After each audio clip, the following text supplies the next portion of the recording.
My name is Mara Connor, and I'm the Assistant Director of Student Financial Aid and Graduate Professional Programs here for the University of Toledo's Office of Student Financial Aid. Today, we will be talking about financial aid for incoming medical students. On our agenda today, we will be talking about how to fund your medical education.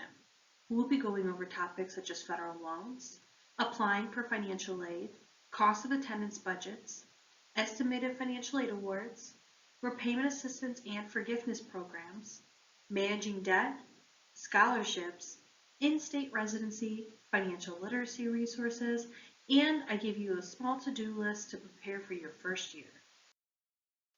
There are a variety of ways that you can fund your medical education.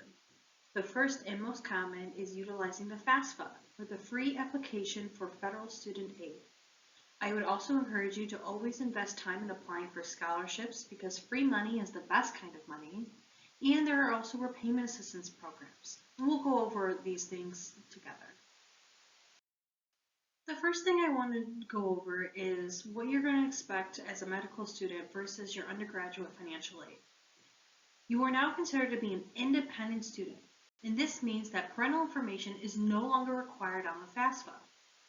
It also means that Parent Plus loans are no longer available, but you, as the student, are able to apply for the Graduate Plus loan. State and federal grants are also no longer available, nor are subsidized loans. However, you will be offered the unsubsidized loan that is available for graduate and medical students. Now, we will talk about financial aid for medical students. The first loan that you will be offered is the unsubsidized loan. This is not a credit-based loan, and you are offered it by simply applying and filling out the FAFSA. You're first going to be offered the $20,500 unsubsidized loan for the aid year, and as a medical student, you will also be offered an additional $20,000 to $26,667 per school year, depending on what med year you are in. It currently has an interest rate of 7.05% and an origination fee of 1.057%. Then we have the Graduate Plus loan. This is a credit-based loan. However, if you do get denied, you can get an endorser or a cosigner. To apply for it, you can apply for it on studentaid.gov, but please note that with both unsubsidized loans and the Graduate Plus loan, your overall loan amount or financial aid amount cannot exceed your cost of attendance, which we'll go over in a bit. It currently has an interest rate of 8.05% and an origination fee of 4.228%. So clearly a little bit higher than the unsubsidized loan. Next, I want to talk about federal loan costs regarding the interest rates and origination fees for both the unsubsidized loan and the direct Grad Plus loan. On the left-hand side, you can see the difference in the interest rates. You can see that the graduate professional interest rate is 7.05% and the Graduate Plus loan rate is 8.05%. While these do change typically and will be updated on July 1st every year, you can always expect that the Grad Plus loan will have a slightly higher interest rate. On the right-hand side, you will also see that the origination fee for the Grad Plus loan is slightly higher. Again, the unsubsidized loan has an origination fee of 1.057%, and the Direct Plus loan has an origination fee of 4.228%. Now, what is an origination fee? An origination fee is essentially a fee that has to be paid back to the Department of Education. It's a fee for servicing your loan. So basically, if you were to take out the $20,500 unsubsidized loan, for example, for the school year, you should expect that not the entire $20,500 will be applied towards your bill. Instead, it will be $20,500 minus 1.057% of that loan. Next thing that we're going to go over is the cost of attendance for an M1 student for the 2024-25 school year. Please note that this is currently an estimated cost of attendance, as the Board of Trustees have not met and will not meet until June to make final decisions regarding tuition and fees. However, this is something that every student should pay attention to every year, as this does essentially give you the maximum amount of financial aid that you will be eligible for. So when you look at the cost of attendance, you're first going to see the section for direct costs. This section is essentially what you're going to be billed by the University of Toledo. You have the tuition, general fee, program and lab fees, ID card, new student registration, and even disability insurance. These are all things that the Department of College of Medicine and Life Sciences will charge you as a medical student. The next section is the indirect costs. These indirect costs are essentially what we've estimated what you will need in regards to living expenses in regards to your attaining your education. So on here you will see housing and food, for example, transportation, personal expenses, and an estimate for books and supplies. In your later M1 and med years, you might have to purchase something called UToledo. This is a requirement by the program, and we will also consider those sorts of expenses in your budget so you can borrow accordingly to those expenses. Then you will see the overall first year med budget total for each semester as well as the entire year. And then if you are considered to be an out-of-state student, you will also be charged the out-of-state surcharge, which then will give you updated numbers in regards to what your overall cost of attendance will look like. On the right-hand side, you're going to see a website. It's the MD Financial Aid website. I encourage you to please utilize that website and check it occasionally for any updates. Please also note that health insurance is not included in this estimate. So if for some reason you do have to pay for health insurance because you were unable to waive it, we could increase your cost of attendance in order to account for that charge. All you have to do is let us know, and I'll give you that contact information at the end, and we can give you instructions on how to make that happen. Next, I want to give you a little bit of a sample of a financial aid award package that you can expect as an M1 student. This first example is for an in-state student. We've accounted for both the unsubsidized loan of $20,500, which will be split between fall and spring, the additional unsubsidized loan, which as an M1 will be $20,000, again split between fall and spring. And then the difference between the unsubsidized loans and the cost of attendance will be offered in the Graduate Plus loan.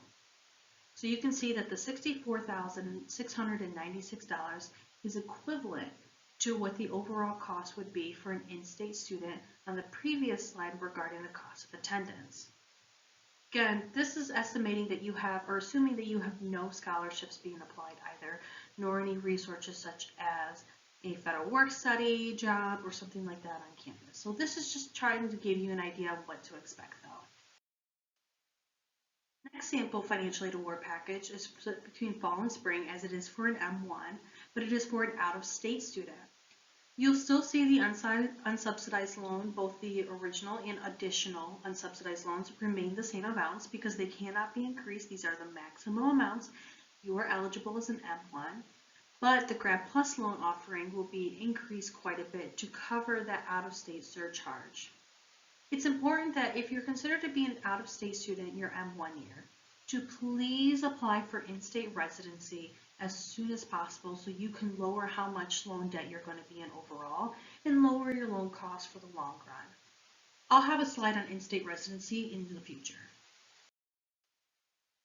Next, I want to cover the cost of a graduate loan. I don't want to share the slide with you to scare you, but I also want to make sure that you fully understand what you are doing when you are borrowing loans from the Department of Education. So for the unsubsidized loan, on this first line, I give you an example of what you can expect in regards to an origination fee. So the $20,500 has an origination fee of 1.057%. That means $216.69 will be sent back to the Department of Education as a fee for servicing your loan. Then, I want to talk about the interest rate. So on the unsubsidized loan, it currently has a 7.05% interest rate. That means about $1,445.25 of interest will accrue every single year. And that's about $120 a month in interest. On the Graduate Plus loan side, you can see that the origination fee is 4.228%. And that means that $866 is going to be sent back to the Department of Education for servicing your loan. In addition, it has an 8.05 interest rate. That means about $1,650.25 of interest will accrue every single year. And that is about $138 every month. Again, I'm not showing this to you to scare you, but it does encourage you hopefully to borrow wisely and only borrow what you need. I understand medical school is expensive and you might have to take out loans, and there are ways to pay this back, and we're going to work with you on it. The important thing to do is ensure that you only borrow what you need and to borrow responsibly, and we'll work with you on that. As a federal student loan borrower, you should be aware of what the lifetime loan limits are. As a medical student or for select health professions, your lifetime loan limit is $224,000. But currently there is no cap in the Graduate Plus loans. So please note that the lifetime loan limits are specific towards subsidized and unsubsidized overall, not the Grad Plus loan. However, I do hope that you never have to see this amount in unsubsidized or subsidized loans, just so that we can keep your loan debt down overall. Federal student loans are the most common way to pay for your medical education. They are not the only way besides out of pocket. You also have the option of utilizing alternative or private loans. These loans do not qualify for federal benefits though, including income-driven repayment plan options and deferment options. They tend to be credit-based, and a cosigner will most likely need to be required in order for you to get the loan. Interest rates will vary. They may be fixed or they may be variable, although I do strongly recommend a fixed rate considering we don't really know what's going to happen in the future regarding variable rates, and you want to make sure you're guaranteed consistency. I encourage you to do your research before borrowing an alternative loan. Check interest rates, compare them, compare repayment options, and see if they have deferment or hardship options. I want to make sure that you are making the best decision for yourself financially to set yourself up for success not only in the short term, but also in the long term. If you have questions or anything you want to run by us, I'm more than happy to answer any questions that you may have. And at the end of the day, please understand I won't force you to do one thing or the other. This is your choice. You're an adult. If you choose to go with an alternative loan, then that is okay. I just want to make sure you make the most educated decision possible for your financial security. Next, I want to talk about different repayment options. I understand you're not going to be working on repaying your loans for quite some time. However, I think it's important to know what options you have for when that time does come. Federal student loans have two different types of repayment plans: fixed repayment plans and income-driven repayment plans. On the left-hand side, you will see fixed repayment plans. The standard repayment plan is 10 years, extended is 25 years, and then we have an interesting one called the graduated repayment plan, which goes up incrementally, but you'll have your loans paid off in 10 years as well. Under these plans, your payments will be based on your overall loan debt, not how much income you're bringing in every year. On the right-hand side are the income-driven repayment plans currently offered, such as income contingent repayment, or ICR, income-based repayment, or IBR, and the most recent and newest one is the Saving on a Valuable Education, or SAVE repayment plan, which has an interest subsidy that is incredibly beneficial, especially to medical students or high-debt students. It's good to know, again, if you are considering an alternative or private loan, to compare what options they have against these repayment options in order to see if it's really going to be the best decision for you in the long run. On this page, we discuss repayment assistance programs, and I've included a couple of links that we found to be very, very helpful. Repayment assistance programs can be consistent of a couple of different things. They can be tuition assistance while in school, repayment assistance after graduation. They could include living stipends, but almost always they all have a service requirement. I strongly recommend looking at both of the links on this page. Both are from the AAMC and talk about repayment assistance. The second one is specifically a free searchable database of state and federal loan repayment and forgiveness programs. I always encourage students to minimize their loan debt, and repayment assistance programs may be a great way for you to do that. Now let's talk a little bit more about forgiveness programs. The first forgiveness program we're going to focus on is Public Service Loan Forgiveness, or PSLF. There's information available on studentaid.gov, but the essential terms and conditions of the program is that you make 120 total qualifying payments, which can be 10 years worth if made consecutively. You must be on a qualifying repayment plan, such as the SAVE repayment plan, and working full-time for an eligible employer. If you meet the terms and conditions of this program, the remainder of your loan debt may be forgiven. You could have $500,000 of loan debt. It doesn't matter as long as you've met the terms and conditions of this forgiveness program. And the forgiven amount is not taxable. And this is important to know. The other forgiveness program is the income-driven repayment plan term forgiveness. One term forgiveness program is the IVR, or income-based repayment, which means that after 20 years worth of repayment of on-time payments, your loans may be forgiven. Under the SAVE plan, or the Saving on a Valuable Education term forgiveness plan, you can receive forgiveness after 20 to 25 years, and it varies based on undergrad versus graduate loans. But please note that both of these income-driven repayment plan term forgiveness programs, on these plans, the forgiven amount is taxable. But if you've ever had to report income on your tax return that was not taxed and pay taxes at tax time, it can be a lot of money. So if you're going to go for loan forgiveness, I strongly recommend going for public service loan forgiveness, or PSLF, as it is more beneficial for you financially, both in short term and long term, versus the IDR plan term forgiveness options. It's important to touch on strategies to manage debt in order to minimize the overall loan debt you'll have once you graduate medical school. First, and I will emphasize this year after year, you need to limit the amount you borrow. Only borrow what you need. You'll thank me later for it. Make interest payments on your loans if you are able to, and be aware of what you're borrowing and keep records every year. I also encourage you to create an account with your loan servicer. Budget your personal expenses to reduce the amount of loans that you are borrowing. You are in medical school. You do not need prime housing or to have a high rent rate just because you want to live somewhere nice, as because it's going to require more money and it's going to increase your expenses and thus increasing your overall loan debt. It's not worth that. Seek out scholarships and assistantship programs that offer tuition assistance. Free money is the best kind of money. And if you're an out-of-state student, please consider applying for in-state residency as soon as possible. Again, we'll talk about in-state residency process in here in just a minute. On this slide, I give a lot of links in regards to different scholarship websites. I cannot encourage you enough and tell you how important it is to invest time every single year to apply for scholarships, both in-house UToledo scholarships or even specific to the College of Medicine and Life Sciences, but also outside scholarships. I've included a couple of search engine websites as well for you to utilize. Again, free money is the best kind of money. This will help reduce your loan debt overall. If you spend 2 hours applying for scholarships and you get $2,000 out of it, you've just made $1,000 an hour.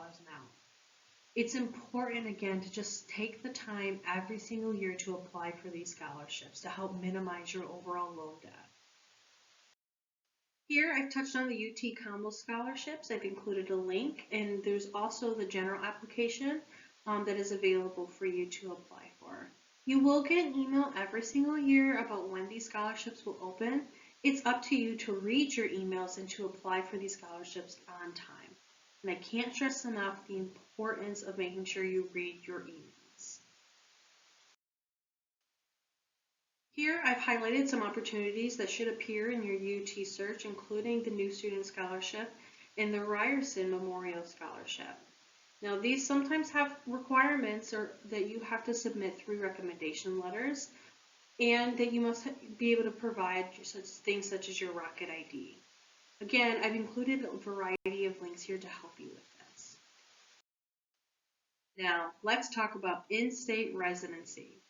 So I've included a link to the Registrar's Office webpage that talks about the in-state residency process.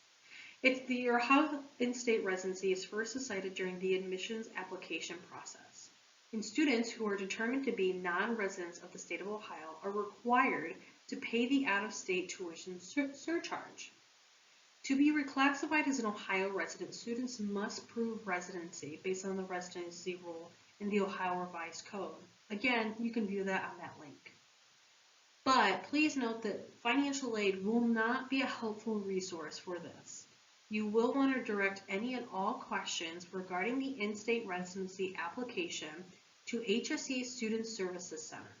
They are the experts and will be able to walk you through the process and give you recommendations on how to best prepare your application. Next, here's some financial literacy resources. First, the AAMC has a FIRST team, which is an incredible resource that offers quite a few webinars and worksheets in order to help you learn how to be more fiscally responsible, both in the short term and long term. You can also download the Education Debt Manager. There's a financial wellness program with the AAMC. And again, they also offer those free webinars. And again, they talk about different things such as health programs, budgeting, borrowing, and repaying federal loans.